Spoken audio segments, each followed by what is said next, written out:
Hello everyone, welcome back to my channel less stress learn fresh. তো আমরা মাধ্যমিকের previous years question করছিলাম grammar এবং ভোকাবুলারি পোর্শনটা। অলরেডি 2023, 22, 21 এক্সাম হয়নি। 2020, 19 অ্যান্ড 18 এগুলো কিন্তু করা হয়ে গেছে অলরেডি। যদি না দেখে থাকো তাহলে অবশ্যই গিয়ে দেখে নিও।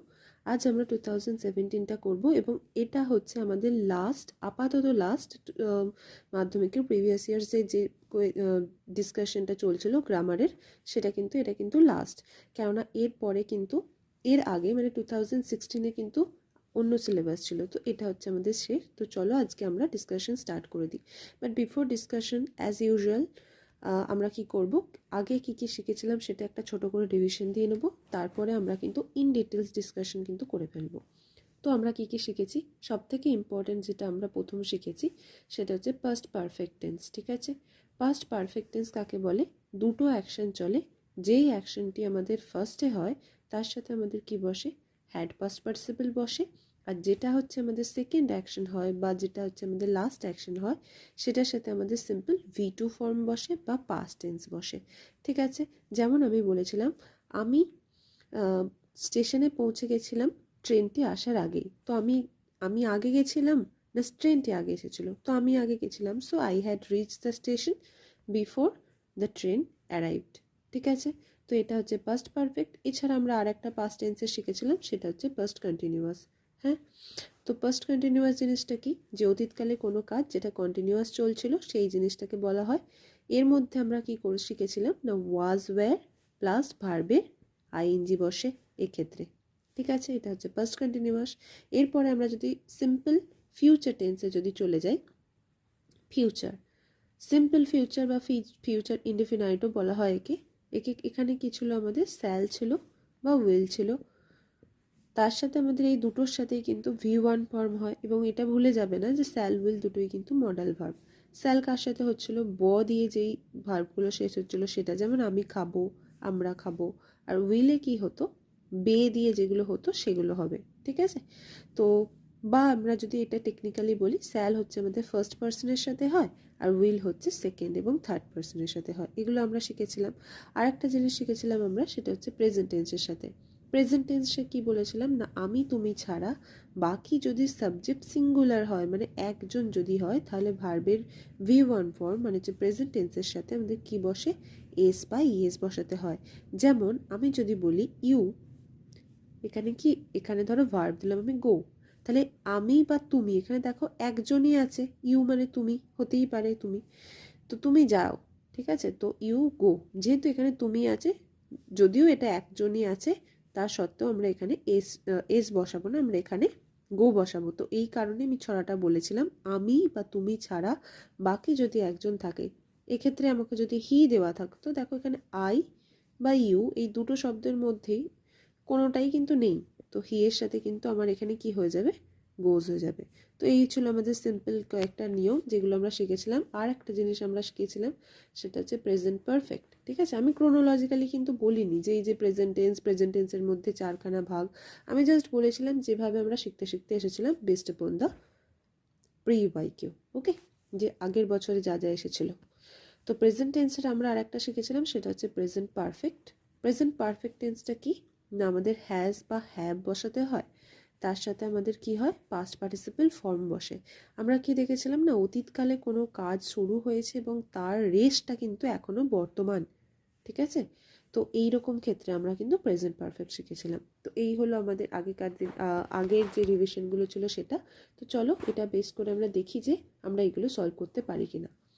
Minara Begum, who dash national level gymnast for 30 years, to receive a call from a parent soon after Deepa Karmakar finished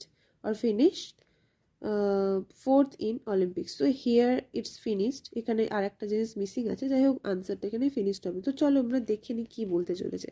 তো মিনারা বেগম যে হচ্ছে একটা কোচ করছে ফর 30 ইয়ার্স, দেখো এখানে কিন্তু টাইমটা বলে দিয়েছে।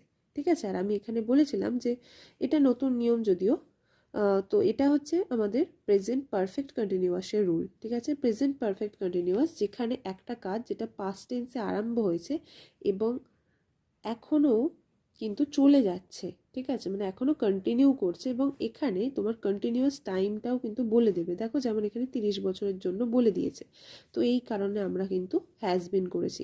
ওয়াজ কেন করলাম না? কেননা মিনারা বেগম তো শুধুমাত্র একটা পার্টিকুলার সময় অতীতে শেখাচ্ছিল না, তো ওই কারণে এটা আমার হলো না।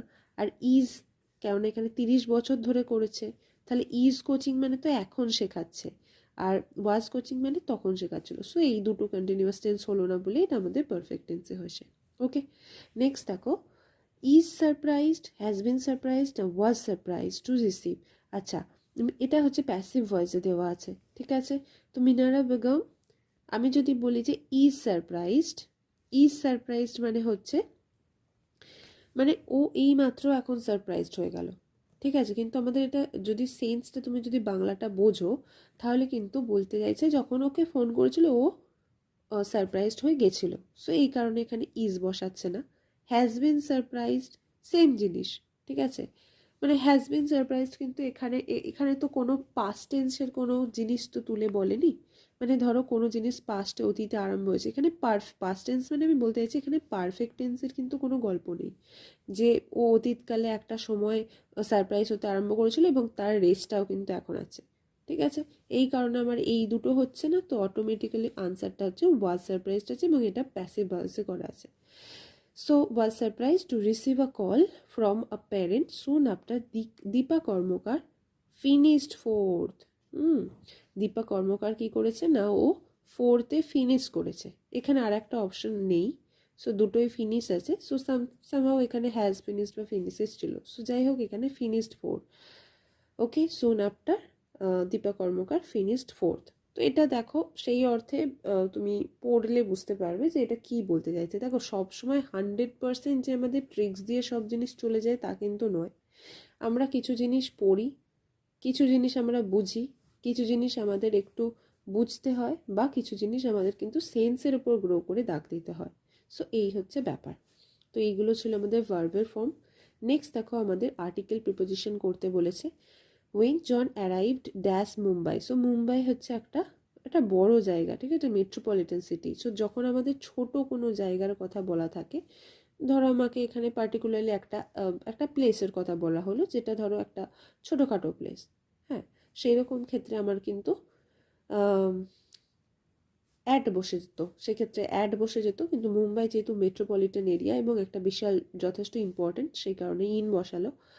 আচ্ছা, যখন জন অ্যারাইভ করলো মুম্বাই ট্রেন এরকম কোনো ভেহিকেলে করে যদি কিছু হয়, সেক্ষেত্রে আমাদের বাই বাস, বাই কার এসব জিনিস আমাদের বসাতে হয়। সো ভেহিকেলের সাথে সবসময় বাই হয়। There was not a single penny in his pocket. So ওর কাছে 1 টাকাও ছিল না। তো এটা তো একদম বলতে পারো অ্যাজ ইট ইজ ট্রান্সলেশন করে দিয়েছে। So not a single penny in his pocket. Okay, so easy one. Next দেখো, it was raining, the children could not go out to play. ঠিক আছে, এটা কমপ্লেক্স সেন্টেন্সে করতে বলেছে। কমপ্লেক্স সেন্টেন্সে তুমি এটাকে অ্যাডভার্বিয়াল ক্লজ দিয়ে জয়েন করতে পারো। ক্লজের জন্য আমি একটা আলাদা ভিডিও আনবো, সো আমি রেকমেন্ড করবো সেটা দেখো। ক্লজকে যদি তুমি একটু ডিটেলসে লাস্ট মিনিটের জন্য তুমি যদি বুঝে নিতে চাও ছোটো করে। সো এটা অনেকভাবেই করা যেত। The children could not go out to play as it was raining. তুমি এইভাবে করতে পারতে, তুমি অ্যাজটাকে আগে দিতে পারতে। আমি যদি এইভাবে করতাম যে অ্যাজ ইট ওয়াজ রেনিং, কমাটা তখন তোমাকে সেই অর্থে এখানে দিতে হতো, the children could not go out to play. এইভাবেও একটা জিনিস করা যেত। বিকজ দিয়েও করতে পারতে অ্যাজের জায়গায় বসিয়ে। এনি ওয়েতে তুমি যেভাবে ইচ্ছা, তোমার যেটা ইচ্ছা তুমি করতেই পারো। So the children could not go out to play because it was raining. So এইভাবে করলেও আমরা কিন্তু অ্যাডভার্বিয়াল ক্লজে জয়েন করতে পারি।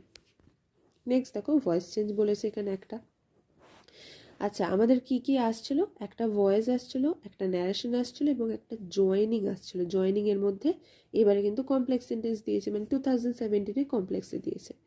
সো দেখো ভয়েস চেঞ্জটা কি বলেছে। My friend gave me a story book. একদম ইজি অ্যাসার্টিভে এসেছে এবং মানে নেক্সট 5 ইয়ার বা 6 ইয়ার আমরা যা যা করলাম সেখানে কিন্তু আমি শুধুমাত্র অ্যাসার্টিভেরই দেখতে পেয়েছি। ঠিক আছে, আমরা ভয়েস চেঞ্জে কী করি? আমরা প্রথমে একটা ভার্ব খুঁজি, সেটা হচ্ছে গেভ। আমরা বুঝতে পারছি কে দিয়েছে, মাই ফ্রেন্ড দিয়েছে, তার মানে কে দিয়ে যখন আমরা ভার্বকে প্রশ্ন করে উত্তরটা পাই সেটা হচ্ছে সাবজেক্ট। কি দিয়েছে, একটা স্টোরি বুক দিয়েছে, এইটা হচ্ছে আমাদের একটা অবজেক্ট। কাকে দিয়েছে, মি, মানে আমাকে দিয়েছে, তার মানে এখানে কিন্তু দুখানা অবজেক্টের ব্যাপার আছে, একটা এই একটা মি আছে আর একটা স্টোরি বুক আছে, তাহলে আমি যে কোনো একটাকে নিয়ে টানতে পারি। দেখো তুমি, আমি প্রথমে মিটাকে টেনেছি, সো অবজেক্ট মি ফার্স্ট এলে আই হয়, গেভ হচ্ছে পাস্ট টেন্সে আছে, so was given. Okay, next হচ্ছে আমরা এই অবজেক্ট নাম্বার 2টাকে বসিয়েছি আর বাই দিয়ে মাই ফ্রেন্ড লিখেছি। ইজি, একদম ইজি। যদি ভয়েস চেঞ্জ করতে পারো এটা অবশ্যই করতে পারবে। বা আমরা স্টোরি বুকটাকেও টানতে পারি, আর story book was given to me, এক্ষেত্রে আমাকে কিন্তু টু মিটা আনতে হয়। এই যে গিভ, যখনই তুমি ভার্বটাকে আনো না তখন কিন্তু তোমাকে প্যাসিভে করলেই কিন্তু তোমাকে এই টুটা অটোমেটিক্যালি আনতে হয়। যেমন আর একটা জিনিসও আছে, নো। এই যখন বলবে আই অ্যাম নোন, তোমাকে কিন্তু এখানে বাই বসালে কিন্তু হবে না, এখানে টু বসাতে হবে। এবার যদি বলো যে কেন এরকম হবে, এত এক্সেপশন রুল কেন, এবার আমি তোমাদের একটা কথা বলি, যে যদি বলো সব কেনর কেন উত্তর হয়, তাহলে আমাকে আগে কথাটা বলবে, কমেন্ট সেকশন তো ওপেনই আছে, যে তোমরা কেন এরকমভাবে শেখো 1 2 3, তুমি তো এইভাবেও শিখতে পারতে 3 2 1, তারপর তুমি 5 শিখে গেলে, 4 শিখে গেলে, বা তুমি বি এর আগেই কেন এ শিখলে, আগে শিখতে পারতে তো বি, তারপর সি, তারপরে এ, এইভাবেও তো শিখতে পারতে, তাই না? সো এটা যদি উত্তরটা জানা থাকে যে এইগুলো কেন কিভাবে শিখেছি আমরা, তাহলে বলো আমাকে, আমিও এই উত্তরটা দেওয়ার চেষ্টা করব। যাই হোক, নেক্সট। সো মোদ্দা কথা হচ্ছে সব প্রশ্নের উত্তর হয় না। ওকে, আচ্ছা, নেক্সট দেখো ইনডাইরেক্ট স্পিচে কি বলেছে, সেই কিন্তু ইন্টারোগেটিভেই দিয়েছে, তার মানে কোয়েশ্চেন মার্ক দিয়েই কিন্তু তোমাদের ন্যারেশন কিন্তু আসতে চলেছে। তো এখানে কি বলেছে, the policeman said to the thief where have you kept the stolen goods. Easy, said to এর জায়গায় আস্ক বসাবো, তারপরে হচ্ছে WH আছে, এখানে আমি WH বসিয়েছি। ঠিক আছে, এইবার আমি কি বলেছিলাম তোমাদের, আমি বলেছিলাম এটাকে অ্যাসার্টিভ করে নেবে। সো যখনই অ্যাসার্টিভ সেন্টেন্স হয় আমাদের ইউ এর পরে হ্যাভ বসে, তাই না? যখনই আমার অ্যাসার্টিভ সেন্টেন্স হয় তখন ইউ এর পরে হ্যাভ বসে। তো আমি যখন ইন্টারোগেটিভ করি, মানে আমি যখন প্রশ্নবোধক কিছু করি, তখন আমার ভার্বটা কিন্তু আগে চলে আসে। তো এখানে কি করতে হয়, ওয়্যার হ্যাভ ইউ, তো ব্যাস সোজা, এখানে থিপকে বলছে, সো হি, হ্যাভ থাকলে কি হয়, এখানে পাস্ট টেন্স হয়ে যায়, had kept the stolen goods. Quite easy. Okay, যদি তোমরা এইভাবে করো তাহলে কিন্তু আমার মনে হয় একটু করতে সুবিধা হবে। আচ্ছা, চলো ফ্রেজাল ভার্বগুলো দেখে নিই। ফ্রেজাল ভার্বগুলো খুবই ইজি ছিল এবারে। এই হচ্ছে এখানে তোমার লিস্টটা দেওয়া আছে, put on, put off, turn down আর কাম রাউন্ড। দেখো এখানে আর একটা জিনিস আমরা কি শিখেছি, যে সব ক্ষেত্রে আমাদের কিন্তু এই জিনিসটা ভার্বটা একটু নোটিস করে আমাদের কিন্তু করতে হয়। এখানে ইডি দেওয়া থাকলে এখানেও ইডি করতে হয়, এখানে এস দেওয়া থাকলে এখানেও এস করতে হয়। তো চলো দেখি এখানে কি দিয়েছে, the patient will recover within a week. তো রিকভার মানে কি, আরোগ্য পেয়ে যাওয়া, আর কাম রাউন্ড মানে আরোগ্য পেয়ে যাওয়া। তো এখানে রিকভার, এই যে উইল মডাল ভার্ব আছে, তো তাই জন্য এখানে V1 লিখেছি, তো কাম রাউন্ড এখানে V1। আচ্ছা, রিজেক্ট মানে হচ্ছে টার্ন ডাউন, এখানেও কিন্তু আমার প্রেজেন্ট টেন্সে দিয়েছে, তো আমি একদম কিছু ঝামেলা না করে প্রেজেন্ট টেন্সে করেছি। এখানে ওর দেওয়া আছে, ওর মানে হচ্ছে V2 ফর্ম, উইয়ার ওর ওর, উইয়ার মানে পরিধান করা, আর ওরের ওর মানে হচ্ছে পরিধান করেছিল মানে পাস্ট টেন্স, আর WORN ওর মানে হচ্ছে এখানে পাস্ট পার্টিসিপেল। এখানে দেখো এবার পাস্ট টেন্স বসাবো, তো পুট অন, পুটের কিন্তু তিনটেই, পুটটা হচ্ছে খুব মজাদার, পুট, কাট, এই সমস্ত জিনিসগুলো কিন্তু খুব মজাদার। তো এর তিনটে ফর্মই এক, বা রিডেরও কিন্তু তিনটে ফর্ম এক। তো এখানে আমি পুট অনই লিখে দিয়েছি, কোনো ঝামেলা নেই। তো এই হলো আমার 2017-এর সমস্ত যে গ্রামারগুলি এসেছিল তার ইন ডিটেল সলিউশন। আর ভোক্যাবসটা আমি এখানে করাচ্ছি না, কেননা ভোক্যাবস করতে গেলে তোমাকে আনসিন পড়তে হবে, যেটা করাটা কোনো দরকার নেই, কেননা তুমি কমন পাবে না। তো আশা করি বুঝতে পারছো। যদি ভালো লেগে থাকে ভিডিওটি লাইক করো এবং সাবস্ক্রাইব করে রেখো চ্যানেলটা। পরবর্তীকালে অনেক অন্যরকম ভিডিও আসতে চলেছে তোমাদের, যেগুলো সুবিধা হবে, আর গ্রামারও অনেক রকম কিছু আলোচনা করতে চলেছি। তো দেখতে থাকো, পরের ভিডিওতে দেখা হচ্ছে।